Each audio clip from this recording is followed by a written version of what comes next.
Muito bem, pessoal. Hoje a gente vai começar a continuar falando sobre sistemas lineares e o segundo método de resolução de sistemas lineares, tá? Que é a regra de Cramer. Basicamente, os sistemas lineares, em sua maioria, são resolvidos pela inversa da matriz dos coeficientes, né?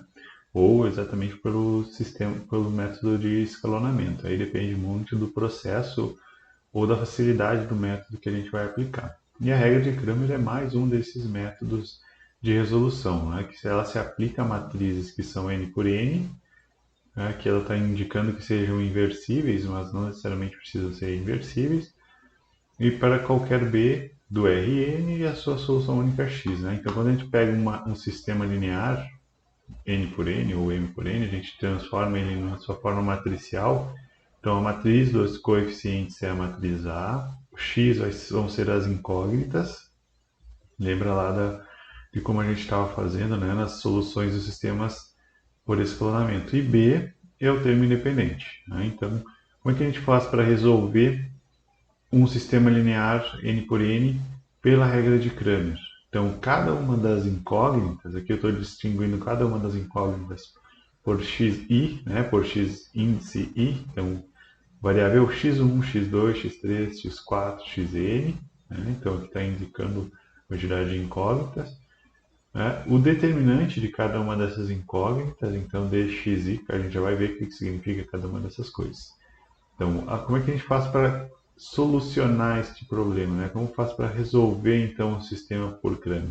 Eu tenho que calcular o determinante dos coeficientes da matriz A, da matriz dos coeficientes, e depois eu vou calcular cada determinante referente a cada uma das variáveis. Né? Então, o determinante de cada uma das variáveis que a gente vai indicar por dxi correspondente a essa variável. E essa divisão aqui vai me dar exatamente o valor de cada uma dessas variáveis. Isso aqui é um pouco mais enrolado, né? Porque é uma definição mais genérica, só para a gente saber qual é o processo que a gente vai ter que fazer durante a resolução dos problemas, tá? Então eu vou pegar o determinante da matriz dos coeficientes e depois eu vou pegar o termo independente e substituir em cada coluna e aí eu vou ter o determinante das matrizes de cada uma das variáveis. Vamos ver isso nos exemplos que eu acho que vai ficar mais claro.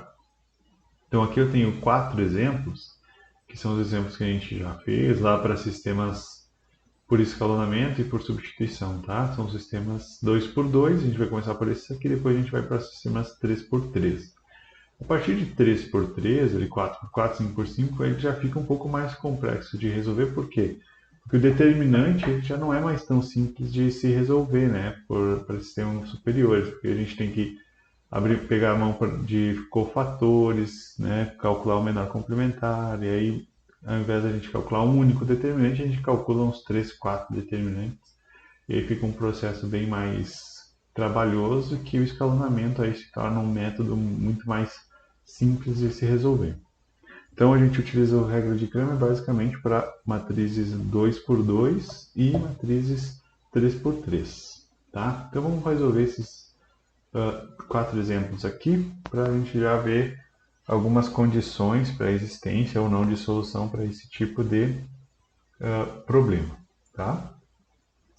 Muito bem, então a gente tem aqui o nosso primeiro exemplo da letra A, do x mais 2y igual a 1, 3x menos 2y igual a 11. Então eu tenho que pegar a matriz dos coeficientes, né? A matriz A dos coeficientes, que é 1, 2, 3 e menos 2. A minha matriz B dos termos independentes. Então, vou ver aqui a matriz B dos termos independentes, que são os carinhas que estão do outro lado da igualdade, que é 1 e 11. Aí ele está me dizendo que a solução x, no nosso caso aqui tem coordenadas x e y, ela depende do determinante da matriz dos coeficientes e depois do determinante referente a cada uma dessas variáveis. Veja, quando a gente tirou os coeficientes do sistema aqui, né? Cada uma das colunas representa uma variável. Aqui representa a variável x e essa representa a variável y, certo? E aí agora quando a gente for calcular o determinante para cada uma das variáveis, a gente vai substituir a coluna dos termos independentes em cada uma das colunas das variáveis. Então vamos ver como é que vai ficar. Então vamos chamar de D, né? Esse aqui é o determinante dos termos, determinante dos coeficientes. Então vamos calcular o determinante dessa minha matriz 2 por 2, 3 menos 2. Como é que é o determinante dessa matriz? Produto da diagonal principal menos o produto da diagonal secundária. Então aqui vai ficar menos 2 menos 6, então esse determinante é menos 8, ok? Agora eu vou calcular o determinante referente à variável x. Então o que eu tenho que fazer? Nesse caso, se eu quero calcular o determinante no lugar da variável x, eu vou pegar o termo independente b e vou substituir no lugar da coluna referente ao x. Então, vou colocar aqui ó, 1 e 11, substituir o termo independente na coluna dos coeficientes do x e copio a outra, né? 2 e menos 2. E agora calculo o determinante novamente. Então vai ficar produto da diagonal principal menos diagonal secundária. Então vai ser menos 2 menos 22, que isso aqui vai dar menos 24. Tá? E a segunda determinante é o determinante de y. O que eu vou fazer? Mantenho aqui a coluna do x e substituo a coluna do y. Então vai ficar 1, 3, e aí substituo pelo b. 1 e 11. Muito bem, vou calcular o determinante. Então vai ficar 11, diagonal principal, menos 3, diagonal secundária. 11 menos 3, isso aqui vai dar 8. Muito bem, tenho todos os determinantes agora, né? Determinante da matriz principal, determinante da matriz secundária x, determinante da matriz secundária y. E agora vou calcular os valores de x e y. Como é que eu calculo? Pela definição, é o dx, determinante quando eu substituo o termo independente na posição da coluna referente aos coeficientes de x e dividido por d, e o dy, então é quando eu substituo os coeficientes, o termo independente nos coeficientes de y dividido por d. Então essa aqui é a forma para mim determinar o valor de x e de y. Vai ser igual. Qual é o valor de d? d é menos 8. dx menos 24. Quem que é o dy? 8. E o d, menos 8. Quer dizer que x vai ser igual a menos 24 dividido por menos 8, 3. Y, 8 e menos 8, menos 1. Como é que eu sei se esses valores realmente são a solução do sistema? Eu volto aqui no sistema inicial, volto aqui no meu sistema e substituo. Ó, 3 menos 2 vezes menos 1, então 3 menos 2, que é 1. Então satisfaz a primeira equação, também vai satisfazer a segunda, certo? Então esse é o processo para a gente determinar a solução do sistema através da regra de Cramer, né? Eu vou pegar o determinante de matriz dos coeficientes, o determinante de cada submatriz, né? Que eu vou pegar substituindo o termo independente em cada uma das colunas, que hoje é dx, dy, e aí depois faço a divisão dos correspondentes e aí tenho os valores das variáveis. Vamos lá fazer mais um exemplo. Na letra B, então eu tenho x menos y igual a 1, x mais 2y igual a 0. Tomando o determinante, tomando a matriz dos coeficientes, a matriz A, né? Então 1 menos 1, 1 e 2, e a matriz dos termos independentes, 1 e 0, na nossa matriz B. Então o que a gente tem que fazer? Né? Calcular o determinante da matriz A e depois ir substituindo os termos independentes em cada uma das colunas para calcular o determinante em relação a x e o determinante em relação a y. Certo? Então aqui tem a minha matriz D, né? Uma matriz referente aos coeficientes, determinante dessa matriz, produtos das diagonais, né? Diagonal principal menos a diagonal secundária, que dá 2 mais 1, que é igual a 3. Determinante, então, agora substituindo o termo independente na coluna referente a x, substituir ali, né, primeira coluna, tenho dx, então, e sobra a minha segunda coluna. Então, faço a mesma coisa, determinante da matriz 2 por 2, principal menos secundária, 2 menos 0, 2. Ok? E aí vou para a última, né, que é a dy, né, quando eu substituo o b, então, na coluna referente ao y. Então, dy vai ser 0, produto diagonal principal, menos diagonal secundária, 0 menos 1, que é igual a menos 1. E aí, tendo os valores dos determinantes, eu consigo calcular, então, as minhas variáveis x e y, que são dadas pela divisão do determinante dx pelo d, e o y, determinante y, por d, né? Determinante da matriz dos coeficientes. dx é 2, né? Então 2 terços, e seu valor já direto de x, e dy é menos 1 sobre 3, que é o d. Se eu quero verificar se esses dois valores aqui são exatamente valores da solução do meu sistema, só substituir ali no lugar de x e y, que aí eu tenho verificação da solução, certo? Então vamos lá para o exemplo da letra C.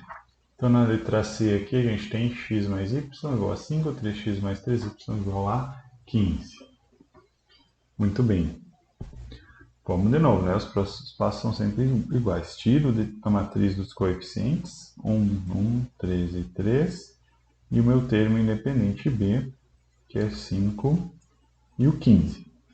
Ok? Então não muda nada aqui o início. Né? Eu vou calcular então o determinante da minha matriz dos coeficientes. 1, 3 e 3. Muito bem, eu vou fazer o produto aqui de D, diagonal principal menos diagonal secundária. Quanto que vai dar isso? Vai ficar 3 menos 3 e isso aqui deu 0. Então, vamos dar uma paradinha aqui e vamos voltar nos exemplos anteriores. Ó. Aqui nos exemplos anteriores eu tenho essa razão aqui, né? Onde o D está no denominador. E nesses dois casos, tanto no A quanto no B, o D era diferente de zero. Aqui deu menos 8 e aqui deu 3, né? Então aqui o D era diferente de zero.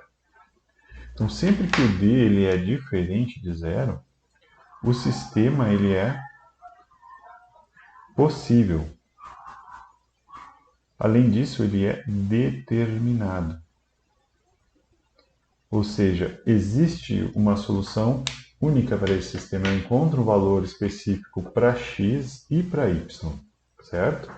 Agora, quando o d ele é igual a zero, que é nesse caso aqui, o meu sistema tem duas possibilidades de solução, né? Então, daqui do zero, eu tenho que o sistema ele pode ser possível,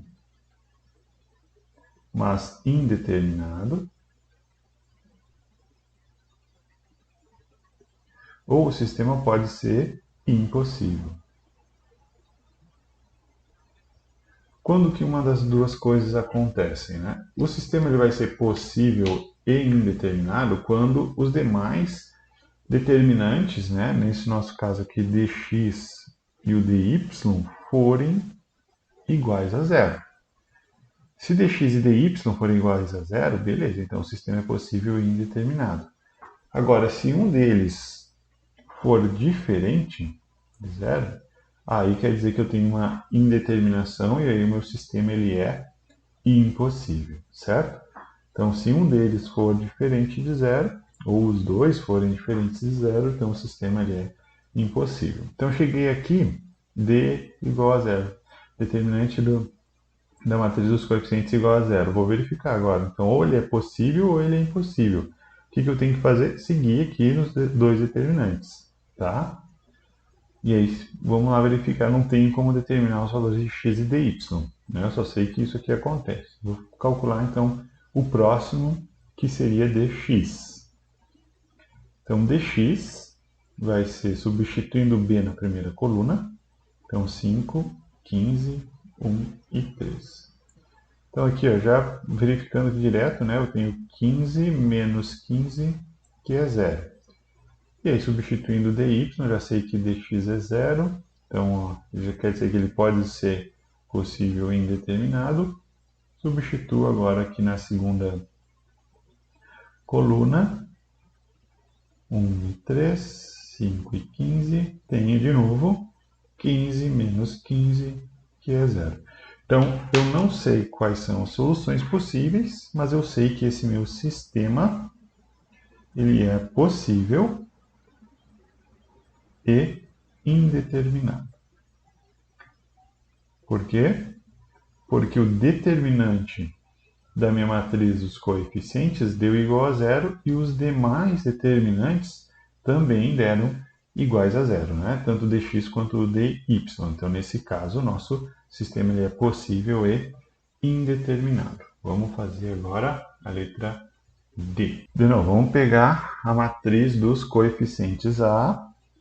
Então, vai ficar 3, 6, menos 2, menos 4. E a matriz dos termos independentes B. 1 e 7. Vamos calcular o determinante D aqui da minha matriz. E aí eu vou verificar se ela é possível de resolução ou ela vai ser um sistema impossível ou indeterminado. Possível ou impossível, né? Então, o determinante aqui vai ficar 3 menos 2, 6 menos 4. Produto das diagonais, principal menos diagonal secundária. Isso aqui vai dar menos 12 mais 12, isso aqui é 0. Então, daqui eu já sei que o sistema ele é SPI, né? Sistema possível, mas indeterminado, ou SI, quando o sistema ele é impossível. Então, eu tenho que verificar para me determinar qual desses dois tipos é correspondente àquele ali. Calcular, então, o dx e depois o dy. Então, eu vou substituir aqui na primeira coluna o meu termo independente, 1, 7, e vou substituir, deixar para a segunda coluna igual. Faço o produto das diagonais, e aqui vai dar menos 4, mais 14, e isso aqui vai dar 10, que é diferente de 0. Então, vamos aqui só para retomar o que a gente já tinha falado. Ó. Sistema possível e indeterminado, todos têm que ser 0. Sistema impossível, algum dos dois tem que ser diferente de 0. Já cheguei que o dx é diferente de 0, então acabou.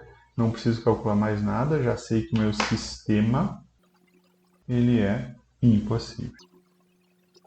Certo? Então, aqui a gente já tem todas as possibilidades, né? E o que a gente tem que prestar atenção quando calcula os determinantes da minha matriz, né? Então, resumindo, se D é diferente de 0, isso implica num sistema possível e determinado. Ou seja, existe uma solução para o meu sistema e essa solução ela é única. Agora, se D ele é igual a 0, aí tem os dois casos, né? Ou ele é um sistema possível, mas indeterminado,